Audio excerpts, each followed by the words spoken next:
പന്തളം സുധാകരൻ നമ്മോടൊപ്പം ചേരുന്നുണ്ട്. ശ്രീ പന്തളം സുധാകരൻ, വലിയ നഷ്ടമാണ് കോൺഗ്രസിനെയും നമ്മുടെ പൊതുസമൂഹത്തെയും ഒക്കെ സംബന്ധിച്ച് തെന്നലയുടെ വിയോഗം. എങ്ങനെയാണ് അദ്ദേഹത്തെ ഈ ഒരു ഘട്ടത്തിൽ ഓർത്തെടുക്കുന്നത്? കോൺഗ്രസ് രാഷ്ട്രീയത്തിലെ ഒരുപാട് വ്യത്യസ്തതകളുള്ള സൗമ്യനും അതേപോലെ തന്നെ തീരുമാനങ്ങളിൽ അടിയുറച്ചു നിൽക്കുന്ന ഒരു നേതാവുമായിരുന്നു ശ്രീ തെന്നല ബാലകൃഷ്ണപിള്ള സാർ. എല്ലാവർക്കും ഒരുപോലെ സർവസമ്മതൻ എന്ന് പറയാം. മറ്റൊന്ന്, അദ്ദേഹം വ്യക്തിപരമായ എൻ്റെ അഭിപ്രായത്തിൽ മഹാഭാഗ്യവാൻ കൂടിയാണ്. കാരണം കോൺഗ്രസിന്റെ ഏറ്റവും അടിത്തട്ടിലുള്ള ബൂത്ത് തലം മുതൽ പ്രവർത്തിച്ച് ഭാരവാഹിയായി KPCC അധ്യക്ഷൻ വരെയായ അദ്ദേഹം ഈ സ്ഥാനങ്ങളൊന്നും അങ്ങോട്ട് ആവശ്യപ്പെടാതെ അദ്ദേഹത്തിലേക്ക് വന്നു ചേർന്നു എന്നതാണ് ഒരു വലിയ പ്രത്യേകതയും അദ്ദേഹത്തിന്റെ ഒരു മഹത്വവും. അതേപോലെ തന്നെ ഈ വന്നു ചേർന്ന സ്ഥാനങ്ങൾ അനവസരത്തിൽ കൈമോശം വന്നിട്ടും അതിലും പരിഭവമില്ലാതെ തന്റെ സഹപ്രവർത്തകരോടൊപ്പം ഒരു അടിയുറച്ച കോൺഗ്രസ് നേതാവായി പ്രവർത്തകനായി പ്രവർത്തിച്ച തെന്നല സാറ് എല്ലാ തലമുറകൾക്കും ഒരു വ്യത്യസ്തനെന്ന് മാത്രമല്ല, ഒരു അത്ഭുതത്തോടു കൂടി മാത്രമേ നോക്കിക്കാണാൻ കഴിയൂ. വ്യക്തിപരമായി എന്നെ സംബന്ധിച്ചിടത്തോളം ഞാനൊരു ഹൈസ്കൂൾ വിദ്യാർത്ഥിയായിരുന്ന കാലം മുതൽ അദ്ദേഹവുമായിട്ട് വളരെ അടുത്ത് ബന്ധപ്പെടാൻ ഭാഗ്യമുണ്ടായ ഒരാളാണ്. അദ്ദേഹത്തോടൊപ്പം കേരള നിയമസഭയിൽ 82 മുതൽ 87 വരെ ഞങ്ങൾ ഒരുമിച്ച് പ്രവർത്തിച്ചതാണ്.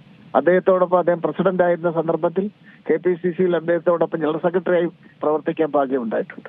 അതേപോലെ തന്നെ അദ്ദേഹത്തിന്റെ കയ്യിൽ നിന്നും KPCC സ്ഥാനം ഉൾപ്പെടെയുള്ള നഷ്ടപ്പെടുന്ന സന്ദർഭത്തിലും ആ അവസരത്തിലും അദ്ദേഹത്തിനോടൊപ്പം നിന്ന ഒരാളാണ് ഞാൻ.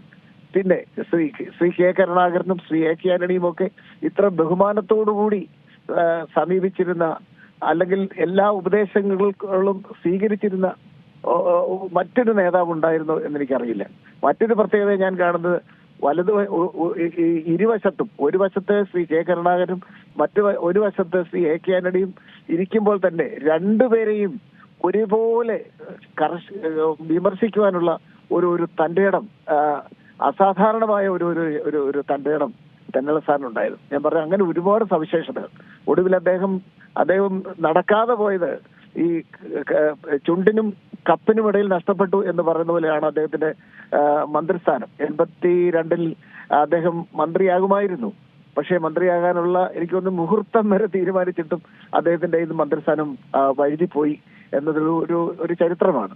എന്നിട്ടും അദ്ദേഹത്തിന് ആരോടും പരിഭവം ഇല്ലായിരുന്നു. അതേപോലെ തന്നെ 2001-ൽ 100 അംഗങ്ങളുടെ ഭൂരിപക്ഷത്തോടുകൂടി, പിന്നീട് ഒരിക്കലും ആ ഒരു ഭൂരിപക്ഷം UDF കേരളത്തിൽ കിട്ടിയിട്ടില്ല.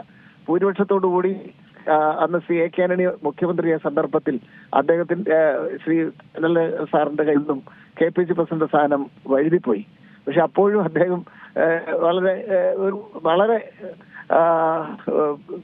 ഒരു ഫലവുമില്ലാതെയാണ് അദ്ദേഹം KPCC ഓഫീസിൽ നിന്നും ഇറങ്ങിപ്പോയത്.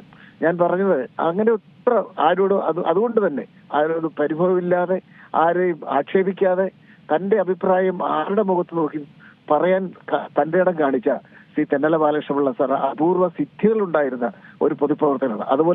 അതുപോലെ സ്വന്തം രാഷ്ട്രീയത്തിൽ വന്ന് ഈ ശൂരനാട് വലിയ സംഭവബഹുലമായ രാഷ്ട്രീയ പശ്ചാത്തലമുള്ള ആ ശ്രമത്തിൽ നിന്നും ഇന്ത്യൻ നാഷണൽ കോൺഗ്രസിലേക്ക് വന്ന അദ്ദേഹത്തിന് യഥാർത്ഥത്തിൽ വ്യക്തിപരമായി സാമ്പത്തിക നഷ്ടമാണ് തന്നെയാണ് ഉണ്ടായിട്ടുള്ളത്.